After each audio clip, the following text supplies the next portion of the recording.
राजस्थान, तपती धूप और ठंडी रातों का देश। एक छोटा सा गांव अंधेरी रात में सोया हुआ था। डर की फुसफुसाहटें रेगिस्तानी हवा में घूम रही थीं।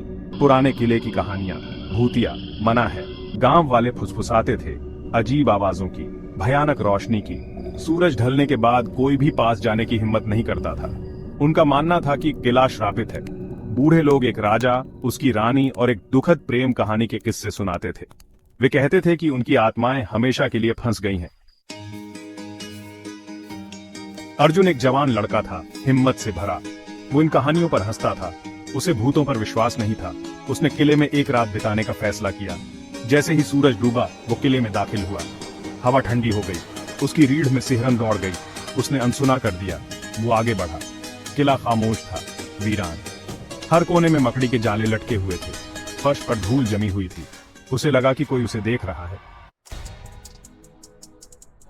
वो एक कमरे में पहुंचा, एक शानदार बेडरूम, एक राजा का कमरा। वो बेचैन महसूस कर रहा था। वो जाने के लिए मुड़ा और तभी उसने उसे देखा। खिड़की के पास एक परछाई, सफेद कपड़ों में एक औरत। उसकी पीठ उसकी तरफ थी। अर्जुन का दिल जोर से धड़कने लगा। वो बोला, कौन है वहां? वो आकृति घूमी। उसका चेहरा पीला, उसकी आंखें खोखली। उसने एक हाथ उठाया, अर्जुन की ओर उंगली उठाई।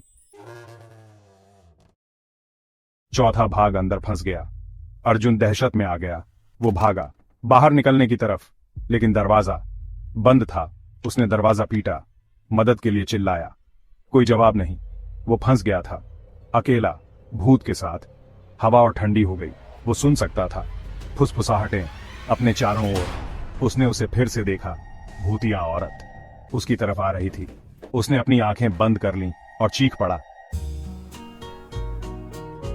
पांचवा भाग, आखिरी सांस। सूरज उगाया। गांव वालों ने पाया किले के दरवाजे खुले हैं। वे अंदर दाखिल हुए। सावधानी से उन्होंने अर्जुन को पाया, फर्श पर पड़ा हुआ, मरा हुआ। उसका चेहरा डर से बिगड़ा हुआ, उसकी आंखें खुली हुई। वे फुसफुसाए, किले ने ले ली एक और जान।